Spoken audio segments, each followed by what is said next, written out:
What's up guys, Alberto Big Boost here. Today we're gonna be working again on the E36 that I am swapping over into a 2JC platform.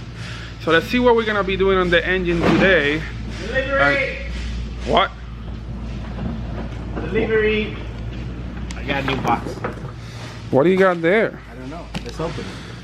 I'm excited. Oh!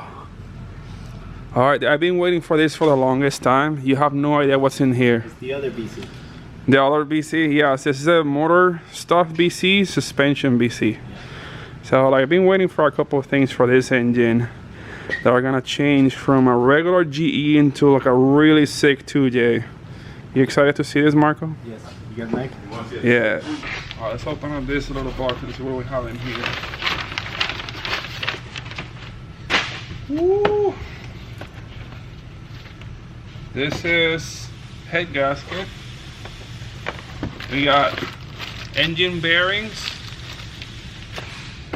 This is a BC bolt for the intake cam. No, the exhaust cam, I'm sorry. What is in here?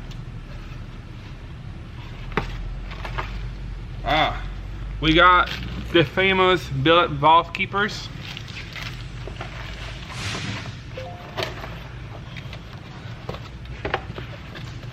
Then up next, we have the beautiful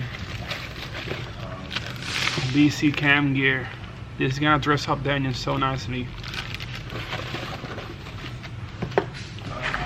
Over here we have valve springs and retainers.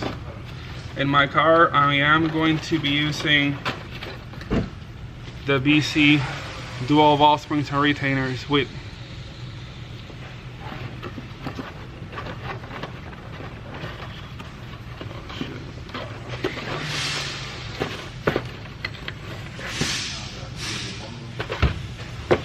Up next, we have bigger boxes.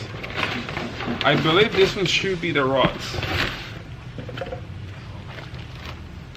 Here we have this beautiful BC H-beam rods.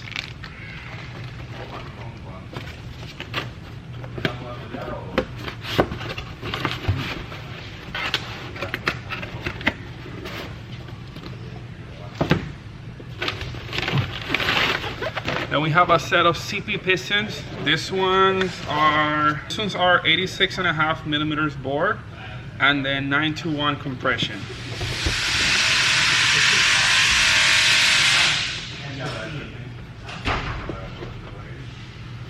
These things are a piece of art. Look at this.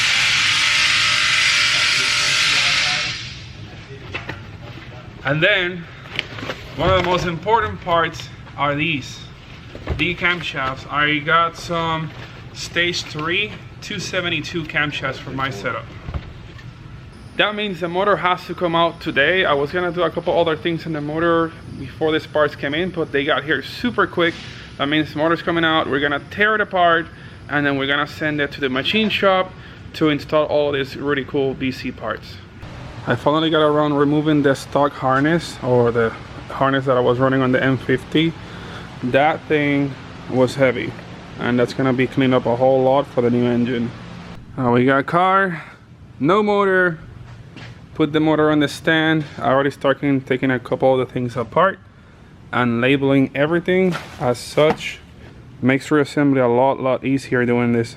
So the goal is come tomorrow early, take the motor completely apart and send it to the machine shop so we can get started on this build. So let's get some rest. Hopefully these eye bags can go away and we come back tomorrow and show a cool 2JC build video number 1. Alright guys, I set up a really cool area over here and that cuts my head.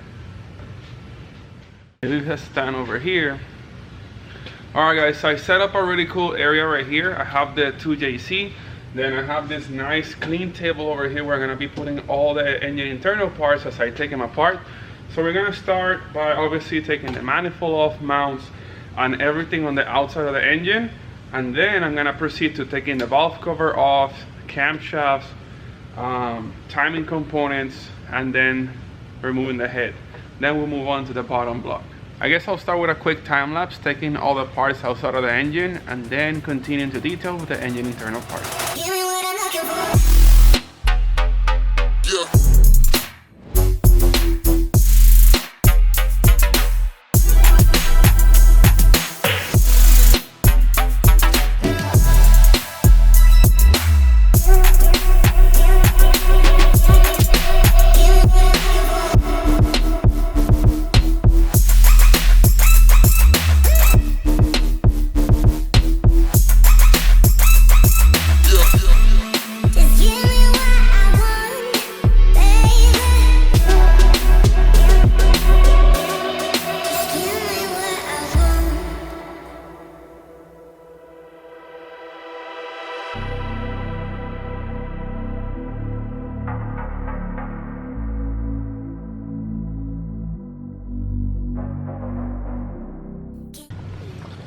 Very first thing, gotta light this up, warm up the bolt so it becomes easier to loosen since it's not wanting to cooperate.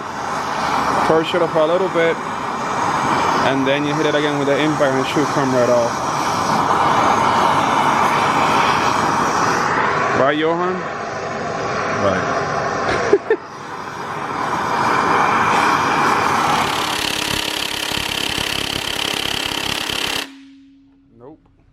Alright, this is where it gets serious, that you have to use a little bit more power and just use a little bit more leverage. Johan's like literally like 10 feet away with the bar. He's just bouncing the bar and it wants to tilt the whole motor over. Hold on, I'm gonna have to stand on this side. Also, I put 2 bolts on the crankshaft back here and then I put a pry bar locking it against the engine stand. Alright, Johan, let's see if we can get this thing loose.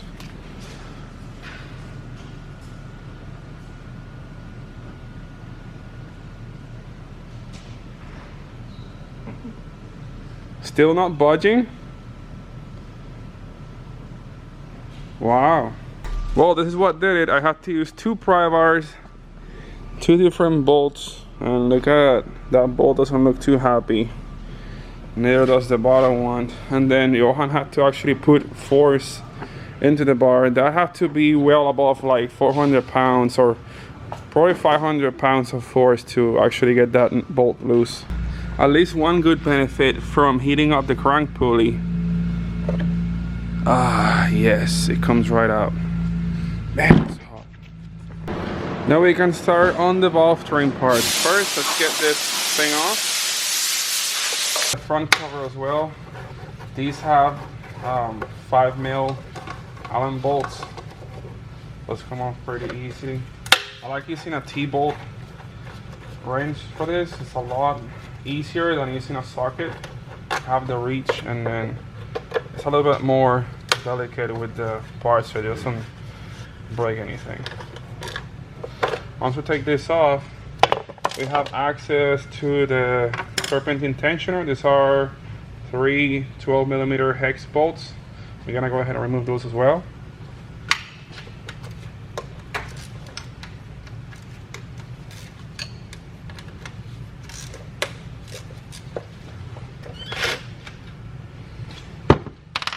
A couple of 10mm bolts for the lower cover.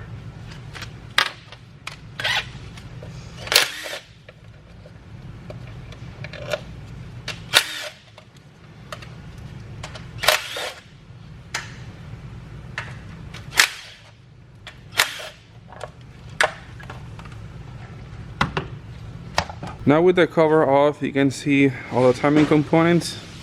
This sprocket is 17mm, this is M14 right here, so this is a big old Allen socket. Then it has another 10mm Allen bolt inside holding the cam pulley. We have to remove the 2 12mm bolts holding the timing tensioner on. Then this will allow us to remove the timing belt. At this point we can also take this timing belt retainer off, and then also make sure to remove this little guy right here before pulling the crank pulley, because if you don't take that off, it's just gonna rip it out. This little thing, it helps to keep the timing belt in place if it wants to like jump it'll hit this, so it kind of helps you not skip time. We go ahead and remove this. Then this recedes, so you can take this off.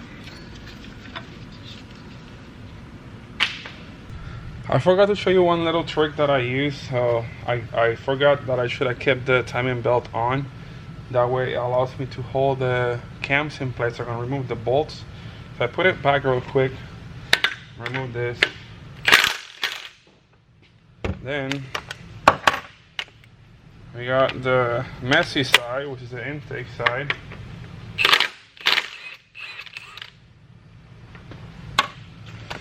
Then now, like I said, it has a 10mm Allen inside. I'm gonna go ahead and take that one off too real quick. Alright. Now both camshaft bolts are loose, so you can go ahead and take the timing belt back off. Well, you already have the 10mm Allen out. We're gonna go ahead and remove the timing belt tensioner right here.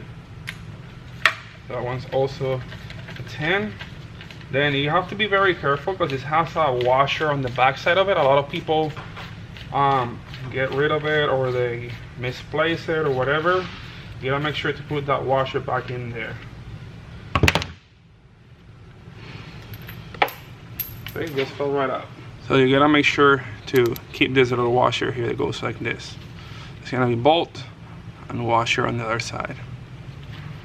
Remember that little 10mm bolt I was telling you with the flange? See, if you try to pull this, it hits that. You don't want to pull it too hard because then you'll break this and then you're out of a pulley. So take that off. The little thing is kind of like hard to get out of there. We're gonna use some of these pliers and just like kind of gently like wiggle it out of place. Comes right off. You can grab this, pull it out. I'm taking the water pump off. First I took these two 10mm bolts off, and then we gotta take all of these 12mm bolts out, and then pump just pulls right out. So 6 bolts out, and then just pulls right out. Oh, I still gotta take this thing off for the crank sensor. Now we remove the intake size cam pulley. Now this will leak oil. It's full of oil inside. Just gonna like leave it here for a little bit so that kind of like drains itself out. Then this one, well, you know, just comes right off. Now we have access to the rear timing cover. Now take this off. Just 4 little bolts on there. These are also 10mm hex. Comes right out.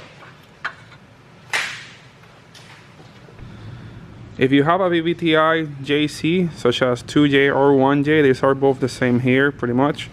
You will have the solenoids that you will have to remove here. It's just one 10mm bolt, it slides right out. Then in here, this is a 22mm banjo bolt. And then at the end of this, there's also a little mesh filter that you need to also clean and replace. Then there's one 10mm bolt holding it here, then another 22mm banjo over here that you can just remove the whole line before taking the cam cap off. Take this bolt right out, and this just kind of like twist a little bit and comes right off. Well, it's supposed to come right off. Why is everything on my engine being hard to get off? Guess we'll need some assistance here.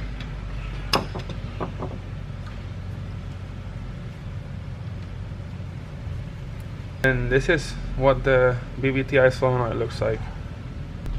Then we have the banjo.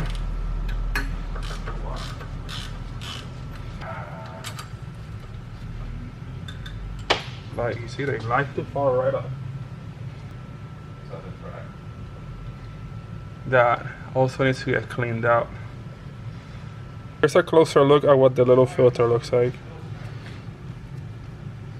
Now we can remove the coil packs. These ones are kind of tricky. So the coil pack in the middle is gonna be from 4 to 3, and then the coil pack in the back is gonna go from 6 all the way to 1, and then the other coil pack is gonna go from 2 to 5. These are just held up by one 10mm bolt on each side, so it's just 3 bolts and everything comes right out.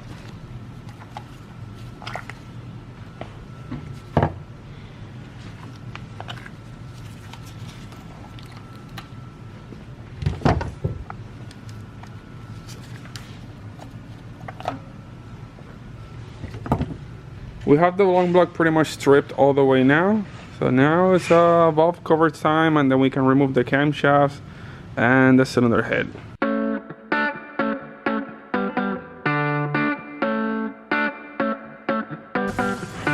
We just use a little flathead screwdriver, gonna pry the corner. And you can take these guys right out.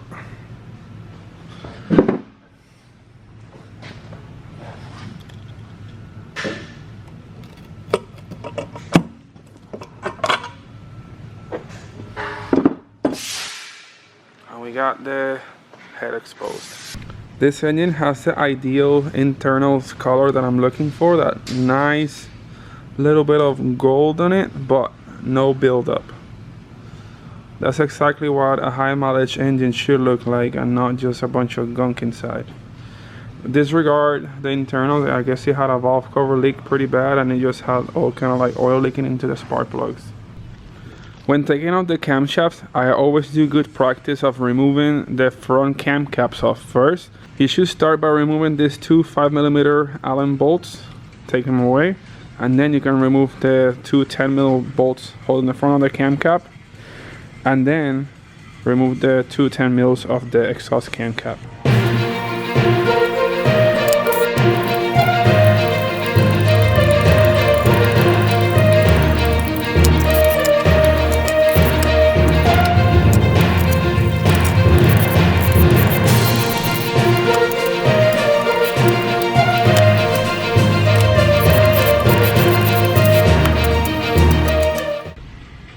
A very important step now, we have the lifter buckets exposed. So before we take those out, we want to make sure to label each one where they go, because they have different thicknesses to accommodate for the valve latch. So we're gonna label them 1 through 12 on the intake and 1 through 12 on the exhaust. So I like to write just like an I1, I2, and so on the intake side, and then I'll write a E1, E2, E3 through 12 on the exhaust side. That way when I put the head back together, the valve latch is the same and you don't mess that up. Here's all of them labeled up, 1 through 12, and then 12 through 1. Now when removing these, do not use pliers, use a magnet. You just like stick it on, comes right out.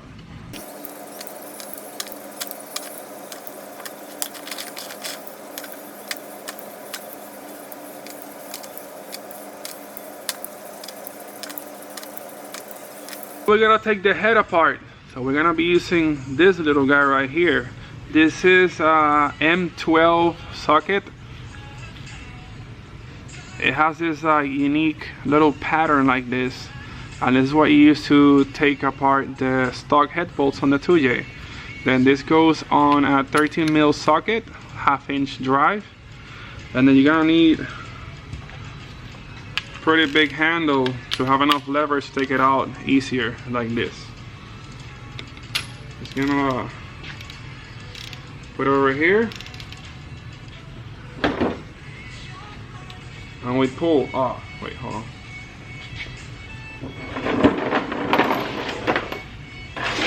And then you can take them apart.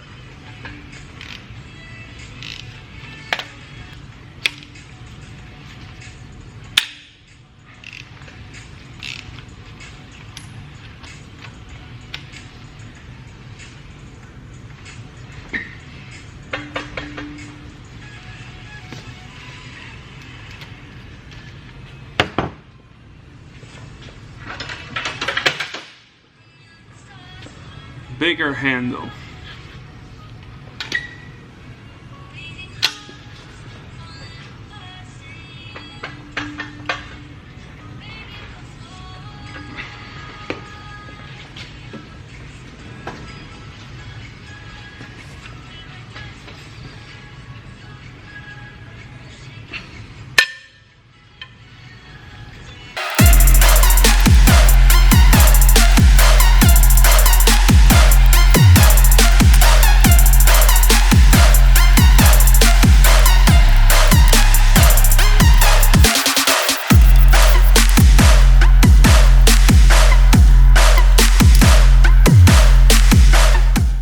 Now we're ready to remove the head.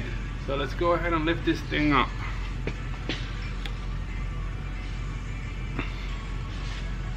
Really?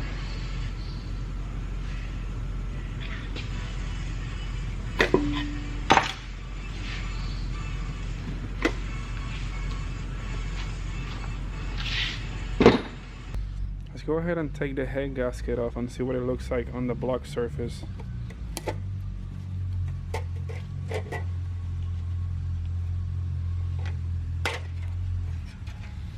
So funny, this is how thin the 2JC GE gasket is, just like one layer of thin steel. What I'm really impressed about this is that there's no rust on the water jackets, and this car was running the OEM purple coolant. All the water jackets are rust free. Look at that. You can even tell the water jacket on the cylinder head, there's no rust. It's all shiny and clean. This head's gonna be perfect once it's decked. Next step is gonna be to remove the oil pan. Then after I remove the oil pan, I can remove the oil pump. Good thing this oil pan is not silicone on. It was just put on for mock-up purposes. Where you can see right here, I ended up like denting this a little bit to gain additional clearance on the subframe. That way with motor flex, it doesn't hit the oil pan against the subframe.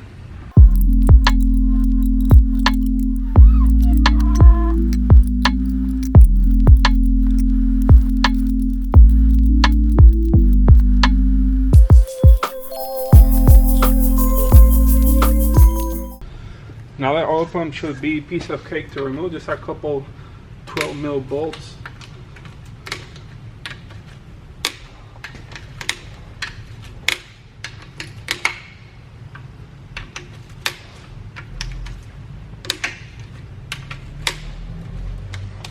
Now with the oil pump aside and the engine block pretty much stripped down, now it's time to take off the pistons and rods and then the crankshaft. You're probably wondering if I skipped a piece, but I took the rear main seal housing off before putting the engine on the stand. That way it was a lot easier to remove that way. And it's sitting right over here. It's kind of a pretty good way to keep things kind of organized, and everything is in baggies label of what's what, so reassembly is a lot easier. For the rods, we're gonna be using a 12 mil 12-point socket. We're gonna get started on this.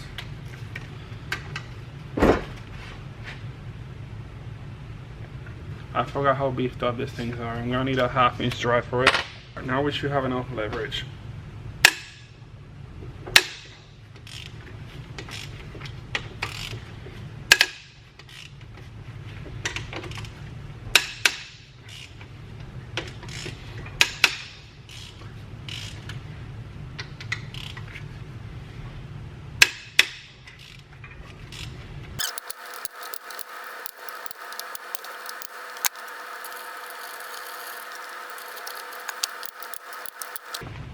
I take the bolts almost all the way out, then I screw them a little bit so I can tap this and the bolt pushes the rod and separates the cap. But if you have it like without threading a little bit, it will just damage the initial threads and you will kind of ruin the rod. There, those are off. Let's take the bolts out and should be able to free the cam cap, the rod cap. We just push the pistons through. I'm gonna use the wood handle from a hammer and tap the rods out.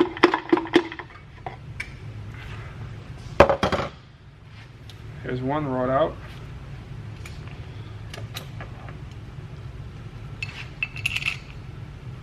I will say I never ever taken apart a used motor that had better looking bearings than this. They're literally intact, brand new, like almost like if it ran for like 10 minutes. They still have the factory coating on it. It's amazing. And the last part all we have left is the crankshaft. Check this out, it spins so freely. This is how every engine should spin like. Wow. Let's go ahead and remove the crankshaft so we can get out of here.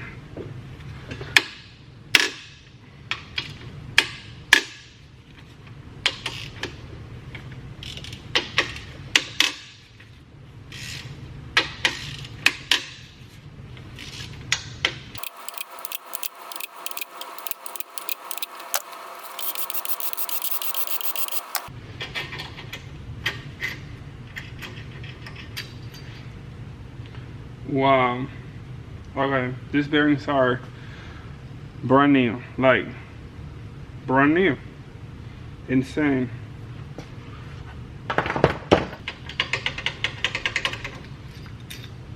And brand new.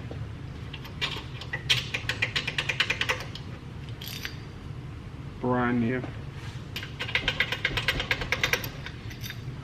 Brand new.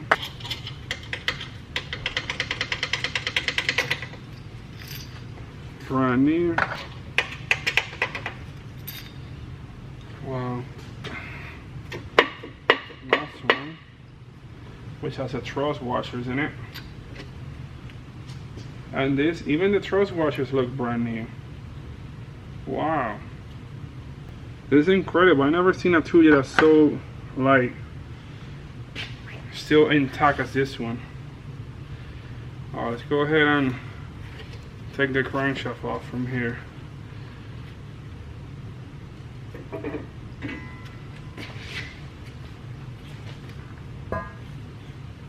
And we now have a bare block. Well, let's come back tomorrow and clean this up and possibly take it to the machine shop. Guys, I'm over here at Center Florida Machine and Speed, located in Winter Garden, Florida. This is the machine shop that I've been using for years. So I brought my 2JC. It's all here in the Jeep. Somehow managed to squeeze the block back there, even with the subwoofer box in here. Heads in the back seat. And all of my brand cover goodies on the passenger seat. It's kind of funny that Rob told me everybody's literally dropping off their stuff in the front door, so I don't go inside so they don't get contaminated with the whole thing. You know what's going on. I went ahead and unloaded my engine, so I got the block and head sitting right here. Now I have to go to the Jeep and open up the DC care package. So I'm going to be leaving here the billet valve keepers. I'm going to be dropping off the dual valve springs and retainers, as well as the pistons, so they can do the machining.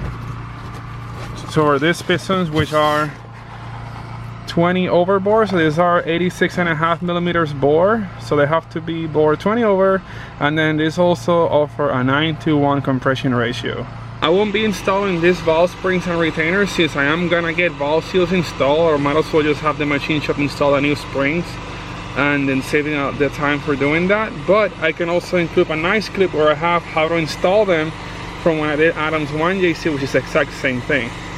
Everything is neatly stacked up here. So I got the block, head, CP pistons, Brian Crower dual valve springs and retainers, the billet valve keepers from Brian Crower, and valve seals.